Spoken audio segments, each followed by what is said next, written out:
definitely not the starters. You're on the End of the Bench podcast from 100.7 The Score. I'm Mike Hebert, owner of Cantex Roofing and Construction. Every day is game day, and we'll get it right when it comes to your roofing, construction, windows, and mirrors. Call Cantex Roofing and Construction today. Together, we are one serving you. Good morning to you and yours. This is the End of the Bench on 100.7 The Score, 107thescore.com, and the 100.7 The Score mobile app. I, again, am not Joyce Whitman. Is that me? That was not me. Ha-ha! It was not me this time. Sitting alongside Geoff Haxton, who, that was him, and Lucas White across the way, sliding slides, pushing buttons for us, as he always does on the program, getting into some heavy Texas Tech basketball conversations today. And when I say heavy, we'll be talking about it a lot. I don't know that we're going to be like doing any heavy lifting because, you know, I don't know that we know anything yet. We think we know. We got a good idea about some things. But more information is yet to come as we get transition from football into basketball season. Probably talk a little bit about the Eagles' loss last night, which keeps the Cowboys tied atop the NFC East and a potential 2 seed in the playoffs, looking like the 49ers are going to walk away with that one. But first, how are you, Mr. Haxton? How are you doing today?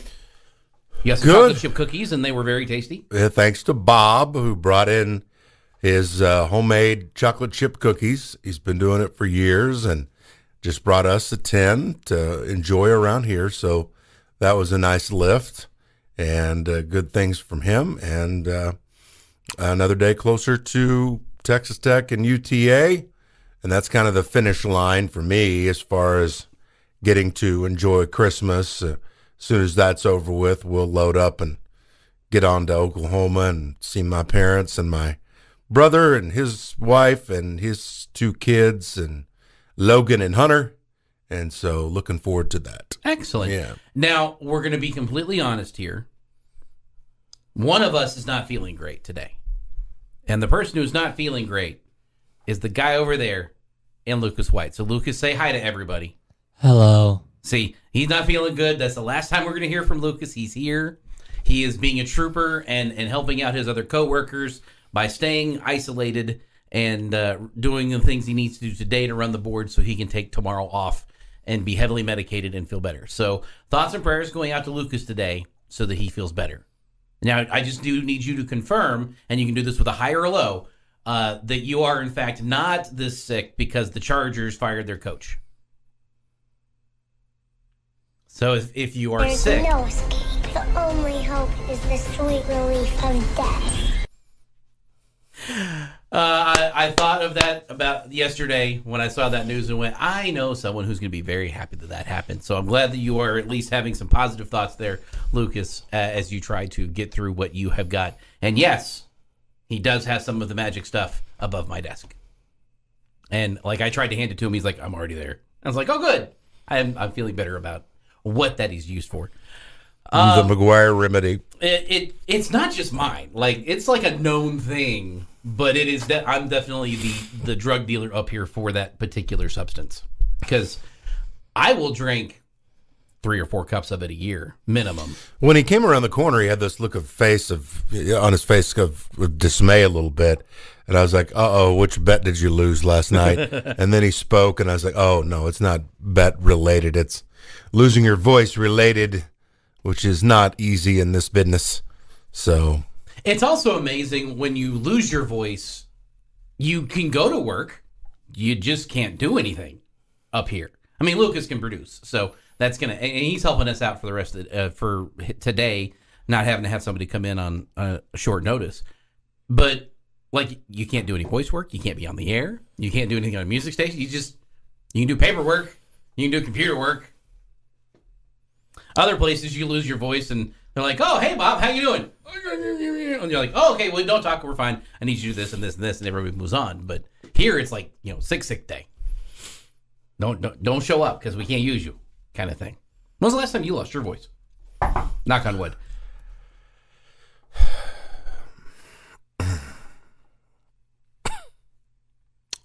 Right now. It's gone. You're up. I don't lose my voice. Yeah. Lots of knocking on wood. but every fall, so late summer into fall, I have some mega allergies. So it used to be the first high school football game I would call. By the end of that game, it would be almost gone. And that's what I could kind of mark my calendar by it. And it was extremely frustrating because you'd be rocking along, hey, I feel fine. And then by the end, it was almost gone. So that's the thing I've had to deal with the most. My wife used to lose her voice all the time, completely gone. Just no vocal cords at all. So I met an interesting fellow last night. His son is actually going to come do a little drive-through with us in the Sam Houston State game. He's a junior at Friendship, and he had all kinds of heart surgeries when he was a kid. And on one of those heart surgeries, and we're talking replacing aortic valves, we're talking serious stuff. The actual heart surgery. Yeah, open you up, and like cut it in down the middle and replace the aorta and all kinds of things. But it actually clipped one of his vocal cords. So one of his vocal cords works and the other one's just kind of there. It just doesn't have any activation to it. But a kid by the name of Braden's going to come sit with us. I'm looking forward to that because he wants to be a broadcaster. He plays golf at Friendship and has been through a lot. So we're gonna treat him. Make sure you ask him if he's taken his vow of poverty. Like that's the catch. We do have a great job. Oh, we so do, right. But you have to take a vow of poverty. And you also have to realize that half the people are going to hate you all the time, no matter what. You'd be the nicest guy in the world. You could give away billions of dollars that you don't have, and someone's still going to hate you because you didn't give it to them. That's funny. I'd never heard it phrased that way, but the vow of poverty? The reason I laugh so much is because of the truthfulness of it. I remember my first job out of college, the offer, he called me up. It was at KTGR in Missouri, Columbia, Missouri, and he had worked on his boss to get me a decent, what he thought was a decent wage. And he's like, Hax, I finally got it. I got you $18,000 a year. You're going to have to work every day of the week. You're going to be spending time in St. Louis and Kansas City and covering the Tigers. And I've got to get out of here before they change their minds because that's so much money. I was like, oh, boy, here we are. Yeah. Welcome. And that was like last year. So just so you know, like inflation hasn't hit that yet. Coming up, we're going to get what you need to know from the world of sports. Also, I've got 5 big questions for Geoff Haxton for the Texas Tech basketball team. If you haven't been paying attention to them because you've been in football mode, these 5 questions will get you set for the upcoming basketball season. It's the end of the bench. 100.7 The Score, 107thescore.com, and the 100.7 The Score mobile app. Definitely not the starters. You're on the End of the Bench podcast from 100.7 The Score. The ins and outs, the ups and downs, the what you need to know on 100.7 The Score and the End of the Bench. Lady Raider basketball in action tonight, taking on Tulsa in Hawaii. Well, sink that in for a minute. Taking on Tulsa, which is that way. Yeah, that way. In Hawaii, which is way that way. But that's okay. The shocking thing about this game for me, Hax, this is only the second time the Lady Raiders have played Tulsa. Yeah, that's wild. For as close proximity as they have been. Now, they've also been at different points, like in their up and down ability, might be the way to put it. But second time ever, first since 1980. There are people listening to this program right now who are younger than the last game played against Tulsa for the Lady Raider basketball team. Mind-blowing to me.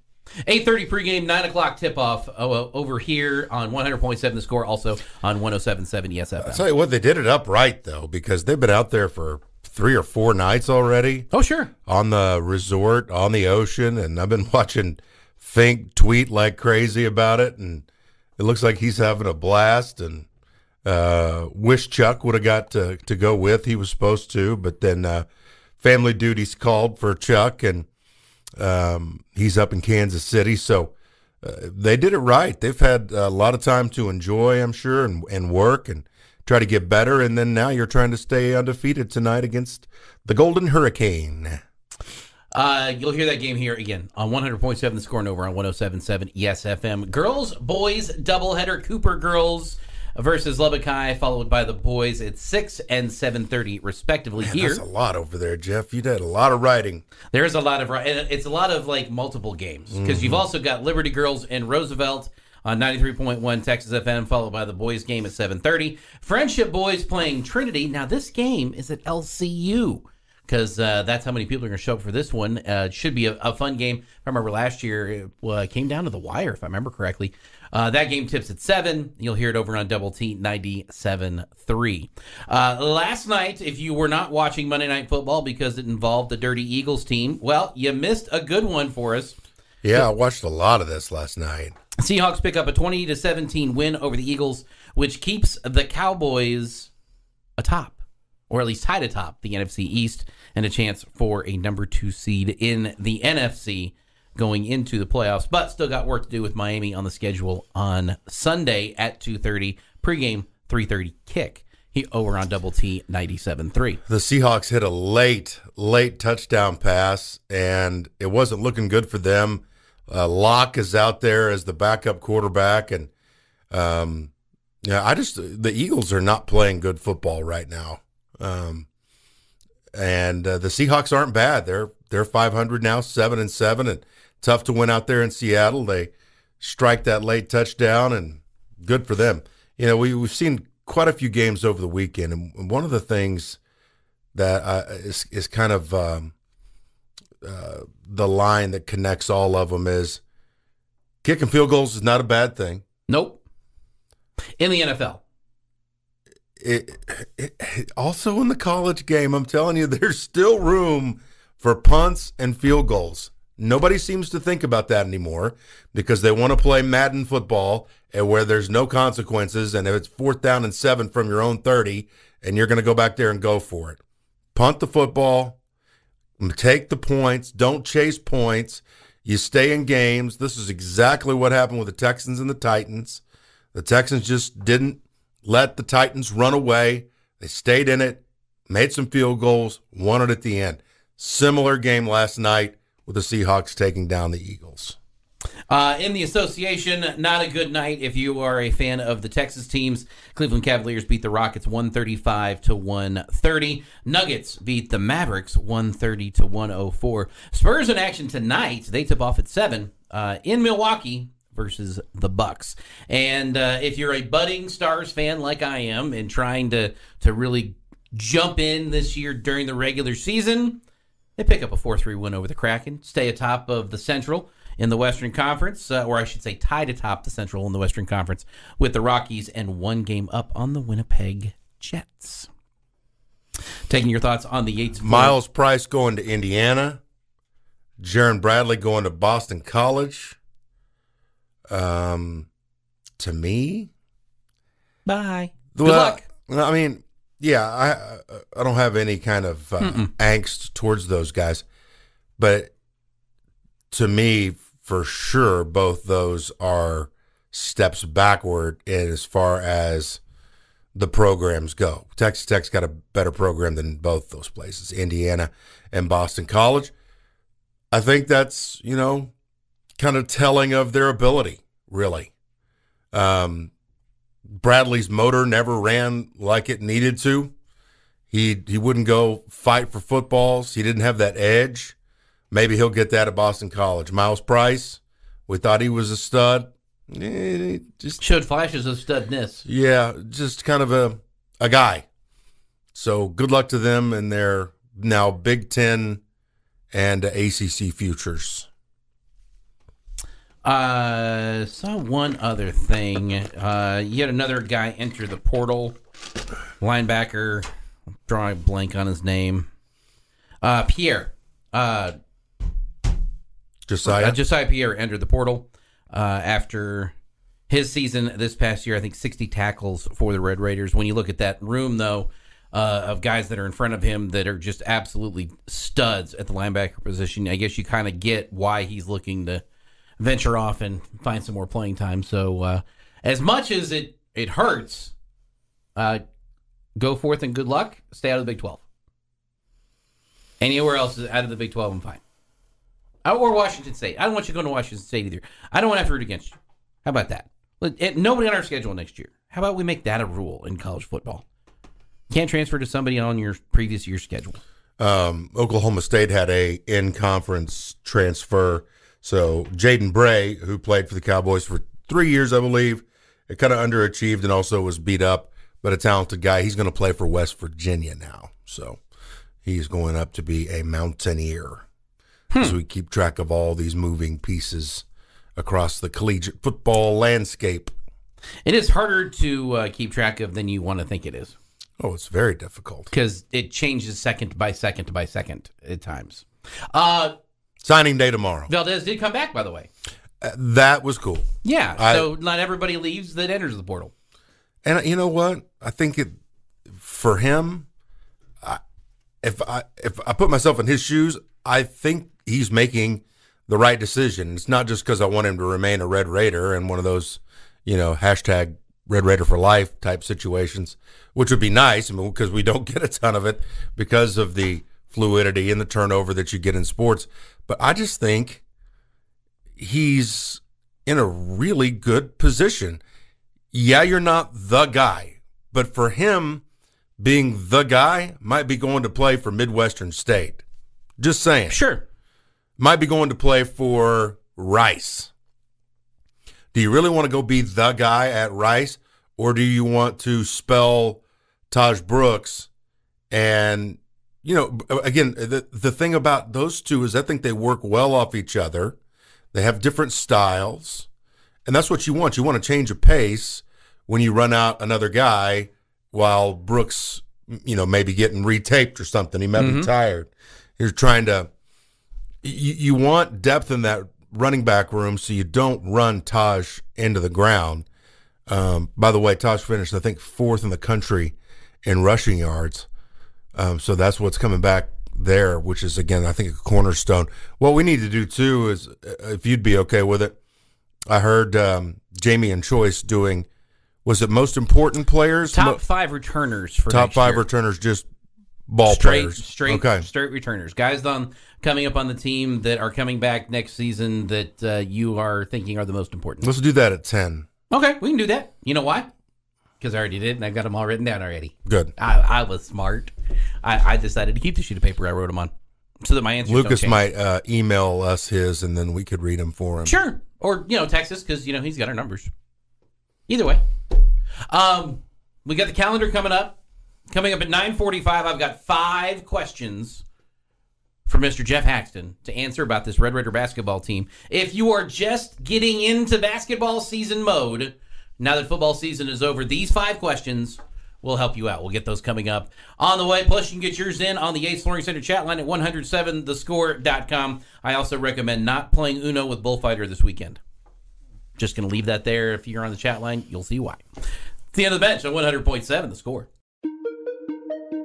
Playing time is not required. This is the End of the Bench podcast from 100.7 The Score. Keeping you entertained while you're stuck at work or, Christmas shopping, as the case may be, here on the End of the Bench on 100.7 The Score, 107thescore.com, and the 100.7 The Score mobile app. Geoff in for Choice, sitting alongside Geoff Haxton and losing his voice, Lucas White, across the way, sliding slides, pushing buttons for us, doing what he can and taking care of us how he does on 100.7 The Score. All right, Hax. We'll get into those here in just a little bit. I want to pad it with this. The results from the weekend pick'em. Choice went 8-2. Congratulations, Woodman. That's about the best he's done all year. Lucas right behind him on his heels at 7-3. Lucas had a great weekend. He got the Bills, Ohio, Jacksonville State, App State, UCLA. Western Kentucky and Texas Tech. Caller, 5-5. Was that Michael? Okay. Michael beats me barely with a 5-5 record, and I stunk it up 4-6. The only ones I got were the Bills, App State, Western Kentucky, and Texas Tech. So eventually I'll be spinning the wheel.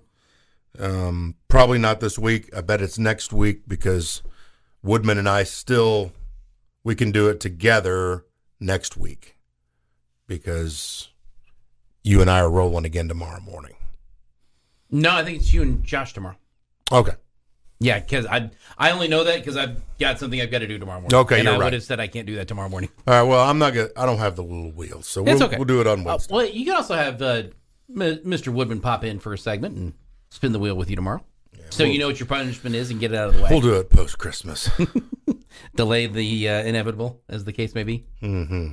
All right, Haxton, you are our basketball savant when it comes to this Red Raider basketball team. You have seen every game. You have seen practices. You have seen coaching. You know what we need to know. Okay. To steal a line from earlier. These are the 5 questions that Texas Tech football fans will have for you if they are just now transitioning into the round ball indoors for the season. Number 5. Who's the most talented player on this team and why? Let me think. Most talented player and why? Well, I think he is on crutches. That'd be Devin Cambridge. As far as raw talent, size, ability, explosiveness. The great thing about Devin is he's still a big ray of sunshine. Like even in terrible circumstances where he's got to get around on crutches, energy giver, smile on his face, still doing those things. So I'm very happy for him. I want to say it's with pure basketball ability, and I think still an undiscovered new gear. That it's Pop Isaacs, but Pop has to participate on the defensive end. If you're asking me who I want the ball in their hands, Look ahead of me. I'll wait. That's coming. But I would say just overall basketball ability, Pop Isaacs is your most talented player. This is a 2-part question. Down by 2 to Texas on their floor. You have the ball, 5 seconds left. Who gets it? Same question, down by 2. So you need a 3 to win or a 2 to win. Who are the 2 guys? Could be the same guy. Takes that shot. Okay, so this is the way that I would devise it, and I think it'd be a pretty easy answer. I want Joe Toussaint on the dribble at the top of the key. I want defenders collapsing on Joe for a pitch in the corner to Kerwin Walton to take the 3 to win. Kerwin is 13 of his last 17, I believe, from three-point range. Gaudy number. This has happened over the last 3 games where he's turned into an absolute sniper. And when I look at his shot and his release, it's the purest on the team. It's got the best chance of going in. And so I want the dribble drive pitch to him in the corner, and he can even do his little up fake and step left and drain the 3. That's his favorite move. Let the defender fly by, step left, and hit it. If you want to go tie it, I'm taking Joe right to the rack. One of the reasons I'm doing that is it's really hard to take the ball from him. Okay, he's low to the ground. He's very strong with his hands, and if he gets fouled, he's shooting 92% from the free throw line. That's a good percentage. Yeah, that's exciting because there are going to be games where you can put it in his hands, and they're going to have to foul. And then Joe, so far, I think I haven't done the writing for the upcoming game, but I think he's 35 of 39, 35 of 38 from the free throw line. So give me Joe to the rack, and then give me Joe to the rack with a pitch for a 3. Okay, so we're reversing this question now. Up by 1, 10 seconds to go. Who are you putting on their best shooter to make sure they get a stop? So much of this is switched now. You switch on almost all screens now. So, like, you could put what you think is your best defender, which probably if it's best defender on the perimeter, it's Kerwin. But here's the problem. There's a big coming to screen, then we're going to have to switch. McMillan, I think, has the length and the quickness to stay in front of those guys. And, of course, you want Warren Washington defending the basket. But my choice right now would be to put Kerwin on that guy. If, like, Buddy Hield is back in the Big 12. Mm-hmm. Let's not let that happen. And we got to stop Buddy. Then I think I'm going to grab Kerwin and see what he can do. This one might be a little hard to answer because of how much of a presence that this guy was. Who's the Norrance Odiase of this team? No one. No one? No one. That is missed. I think the guy that would be closest to it, that we're seeing stack rebounds in a heavy way, is Darian Williams. But you got to remember, Darian's still a young guy. He only had 1 year at Nevada. Mm-hmm. Didn't sit, didn't redshirt. So, he's around 40 Division I games. So he's not like these grad transfers that have already played 4 years, maybe 5 years, that are now stacking a COVID year to come in there. And they're grown men, in their mid-20s. Right. This is still a young guy. He's still doing what he's supposed to be doing at the age he's doing it at. Yes. But you look at him with his build, he's strong as an ox, very unselfish, talented. But as far as that guy, I always used to just love rolling with Norrance because he would strike fear into the opponent in the layup lines. And I remember talking to Scott Sutton, who's a good friend of mine, assistant for Oklahoma State, and he hadn't laid eyes in person on Norrance. And he looked over there and goes, oh, man, we got to go against that guy today? And that was just in the layup lines. Yeah. You want somebody formidable like that, and you don't have that. I also kind of think of the other aspect that Norrance really brought to the court when he wasn't even on it is that leadership role where – and that's kind of where the hardest thing to fill in for is because these guys are not all first year, but you got a lot of young guys and a lot of new guys. You know, a lot of old guys that have been around the program for a while that know the ins and outs, that know what Texas Tech basketball is all about every single day and live it and breathe it. And, not just turn the table over for the buffet line, but turn the locker room over because when they speak, God listens type attitude. And Norrance didn't have that when he got here as a freshman. No. And nobody does when they're a freshman. But he grew into that role. And it was such a key role for this team that when it's not there, you notice it. And when it's there, everyone immediately recognizes it. And you just kind of sit back and go, that's the guy you don't make mad. He might be the nicest guy in the world, give you the shirt off of his back. But when he speaks, you do. You don't argue because he's right. Mm-hmm.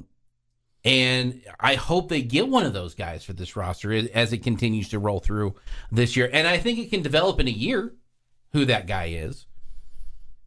Biggest concern that doesn't involve Big 12 play for this Red Raider basketball team? It is. They've proven that rebounding is all number one, heart, and number two, technique. And I think they've got both of those to where they can rebound with teams. Currently, it's sitting at about +7 when it comes to rebounds per game.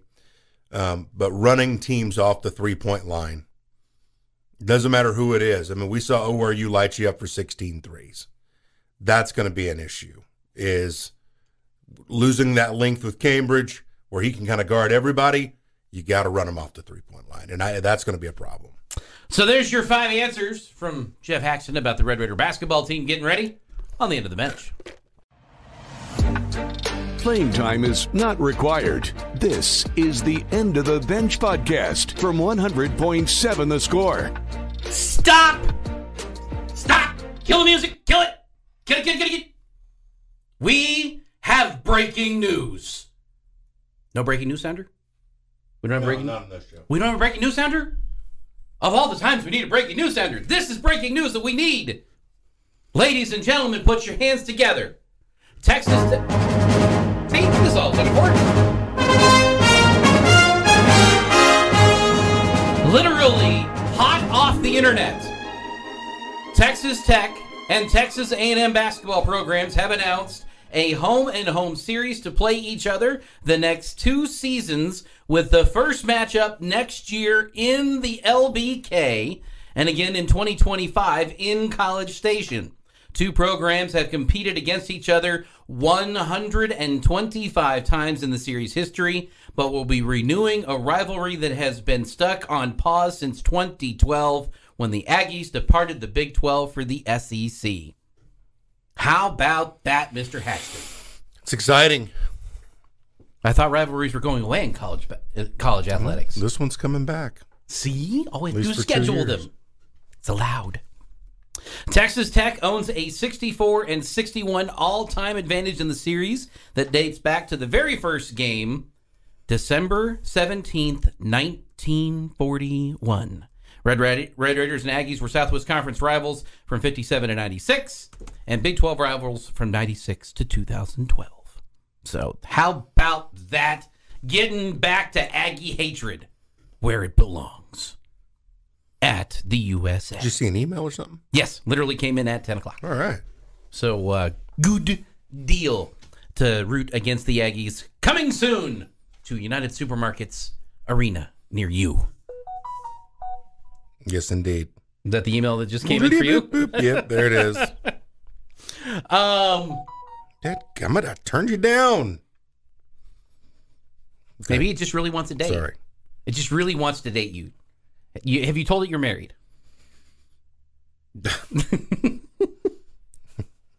Okay, so we did a little a little exercise today on the morning drive over on Double T 97.3 with Joyce Woodman and Jamie Lynch, since the one and only Chuck Hines is off doing Hines duties. And we asked the 5 most important, most excited about players returning for next season. And we limited this to returners, not incoming new guys or freshmen. Lucas, did you send one of us a list? Okay. You were intrigued by this thought. I was, yeah. I will. So give me the definition one more time. Returners. They are on the roster this year. They are coming back next year. This is not someone who's coming in as a transfer. This is not someone who's coming in as a freshman. This is the top 5 returners for next season. I will give you mine while you are efforting your top 5, or maybe polishing it, as the case may be. This is a little bit of prisoner of the moment. I will acknowledge that, but I liked what I saw, and I want to see more of it. Amir Washington from the bowl game. If he can continue doing half of that on a week in and week out basis, sign me up. I will take it, especially at that position where you're losing so much. He should absolutely be considered on this list, yeah. Number 4, and this is because I've seen what happens around here when you don't have one. Give me Gino Garcia as a kicker that you can trust to go out there and kick a 45-yard field goal day in, day out, wind in, wind out, with wind left, wind right, doesn't matter. He's going to put it through the uprights. Yeah, and inevitably you will look across college football, and guys that have scored the most points are guys that have kicked for 4 and 5 years at the same institution, and they could be there's one of them right now that took the lead this year. I can't remember who it was. For overall points scored in college football, it's a kicker. So when you think about all the points that they total up, absolutely, they're massive. And we had the year where they couldn't kick a field goal and missed a bowl because of it. And yeah, I think that was the the whole season. Shimanek year. That whole season was just a disaster because of your kicking. Number 3 for me, Ben Roberts. What he can do with that linebacking group, it should be no surprise that he's on everybody's list. I'm assuming he's on yours. That he is. That's going to be absolutely a beast in the middle of that defense, and I am here for it. Number 2 is going to surprise some people who have commented on what I have said on Twitter. Both are true. I need Baron Morton to be on this list because I need him to be the guy going forward. I need him to, I don't want to say wake up, but I need him to take charge of the offense and be the guy. And I don't want the job just handed to him. And that's kind of the point that I didn't get across very well in my Twitter post. He needs to not just get the job, but demand the job with what he does in the offseason, getting ready for next year. Knows in the playbook, getting with these guys in the offseason, all of those things. And that's why he's one of the most important returners, because if he doesn't do that in the offseason, your offense could be in big trouble. Except for my number 1 returner, and he's number 1 by like head, shoulders, knees and toes and feet and, giraffe necks. Taj Brooks. Okay. Is number 1. And I don't think I need to describe why Taj Brooks is one of your most important returner for next season. Ready? Is it the same list? No. Okay. No, I do go. You had that look like No. it was the same list. I go Geno 5 for the reasons that we talked about. Jacob Rodriguez 4. Ben Roberts 3. Taj Brooks 2. Baron Morton 1. Got to have a quarterback. Well, you got to have a quarterback stay healthy. You have to have consistency at that position.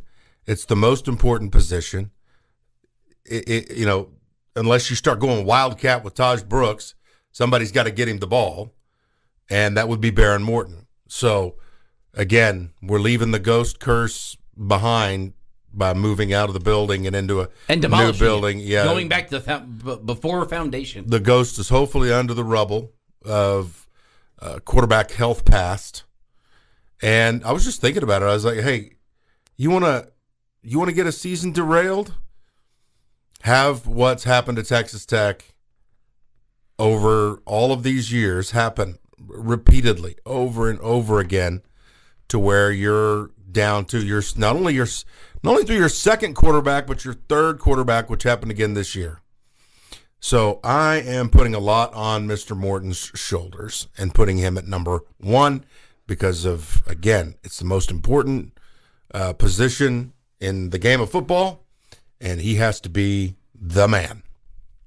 If you've got 5 and want to pass them on, or if there's somebody that we blatantly missed, let us know. Coming up here on the Yates Learning Center chatline at 107thescore.com or the 100.7 The Score mobile app. On the way next, it's Haxton's highs and Haxton's lows.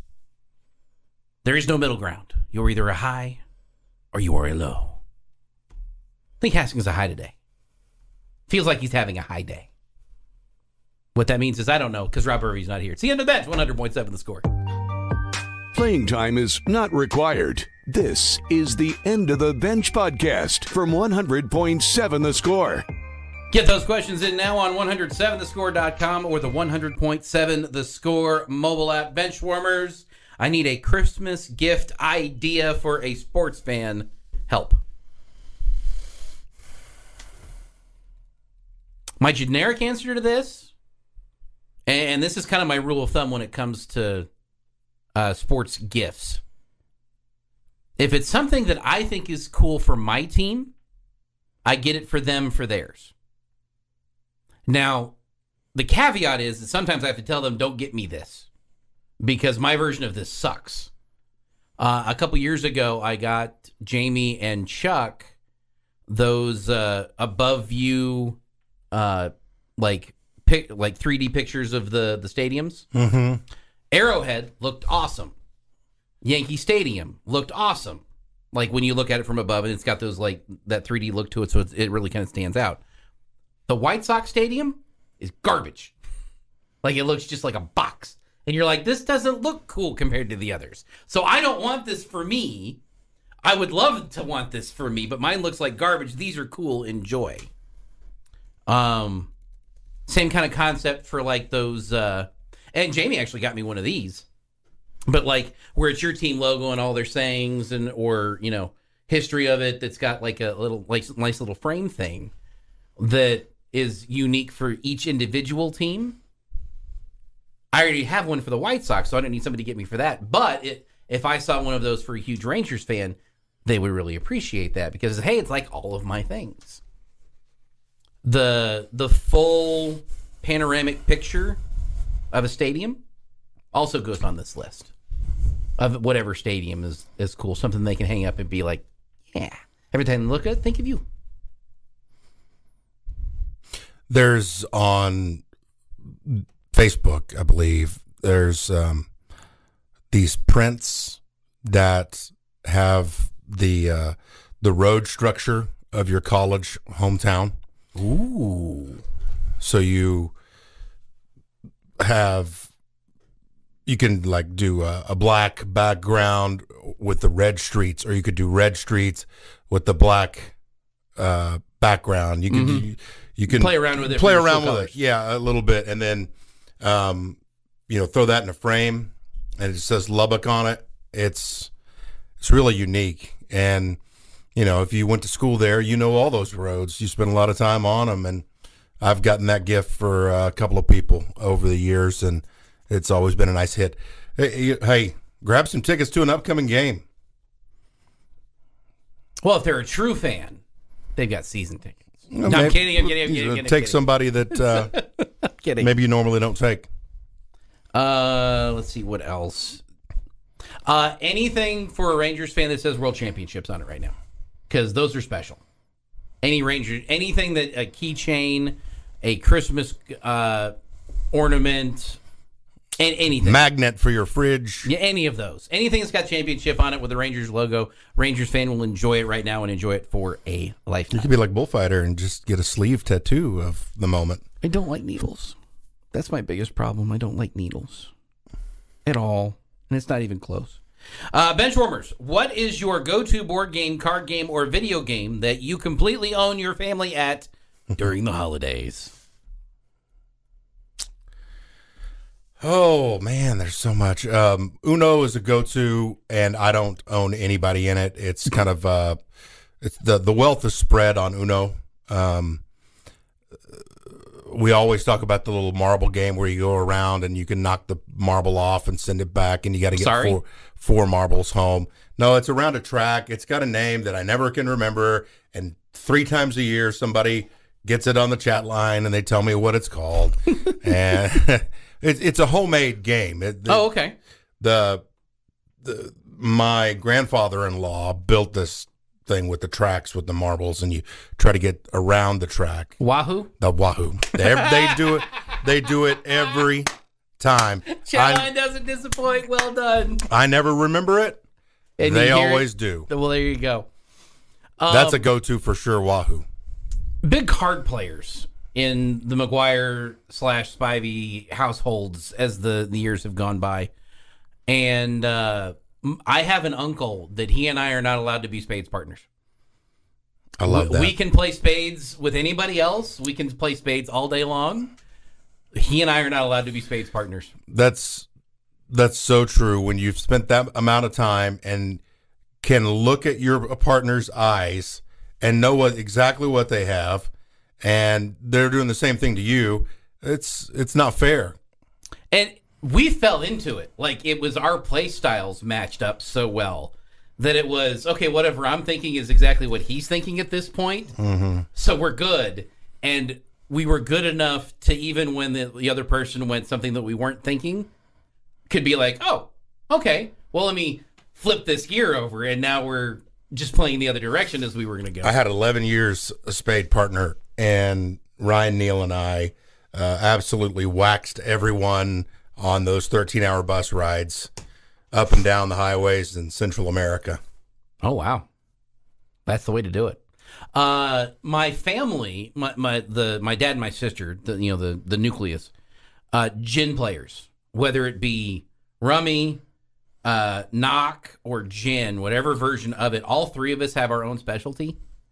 So we win that one, and it would be, if we were playing knock, I would win by going with gin, by having all 10 cards out at the same time. If we played rummy, my sister won, and if we played gin, my dad won. Like, it was just the way that always worked out. Don't forget hearts. We're not. my sister's got a theory, and I don't know that it's wrong. You can either be a good hearts player or a good spades player. You can't be both. I'm not any good at hearts, but I'm really good at spades. So you fall into that category. Yep. Because it's two different mindsets. It's hard to change. And that gear, like, I can play both. I know I'm really good at one and not as good at the other. And can recognize when someone's really good at hearts and they start playing spades that they're not any good at it. There's another game. I actually taught new members of my stepmother's kids that we taught how to play euchre, which is kind of like spades, except Trump rotates and you don't use the full deck. So that was fun teaching them. And now it's hey, when are you coming back down so we can play euchre again? Even though they could play, they just enjoyed playing it with us and going through all of it and enjoying that kind of thing. Go to Christmas treat, Benchwarmers. I can steer pecan pie right back in there, man. Don't test me. I'm not going to test you. My mom makes an amazing cinnamon bread, sugar bread. Yeah, toast. Cinnamon toast. I haven't thought of cinnamon toast. Butter, cinnamon, no, I want some. sugar, and it's just fantastic. Yeah. It's the best way to start a day. Oh, man. That's up there with coffee cake. If you ever had that in the morning, that's solid. I just scrolled past some monkey bread. Oh, monkey. See, it's just time to just gorge. That's what it is. It's also lunchtime, so that doesn't help. I'll also say the one thing that jumps out, and it's all over the place, and every office has like 2 of them right now. Those 3 flavored popcorn containers that are everywhere. You know, the tin can or the bags or whatever they are. I am a popcorn fiend, and this time of year just makes it convenient because it's everywhere. And everybody's always trying to get rid of it. And I'm like, well, I'll take it all. Like right now. You don't need to say have any of this here anymore. I just leave it here so I don't feel bad and take the whole thing from you. All of those are fantastic. This off the It's Morning Center chat line. Lucky you guys aren't Domino's players. I would send you home crying to your mommies. I've enjoyed Domino's every time I've played, but it was never anything we played a lot of. I don't have much experience there. I would get sent home crying to mom, no doubt. Well, we're done answering questions. No more questions from you. We've answered them all. Actually, we probably haven't. We probably missed something really important that you guys will have to get to tomorrow, Hacks, because that does it for us. For Lucas, our silent partner today, for Geoff Haxton, I'm Jeff McGuire filling in for Choice Woodman. This has been the end of the bench on 100.7 The Score, 107thescore.com, and the 100.7 The Score mobile app. Stay tuned for the bottom line next. This has been the End of the Bench podcast from 100.7 The Score. Go to 107thescore.com for more from the Double T Sports Network.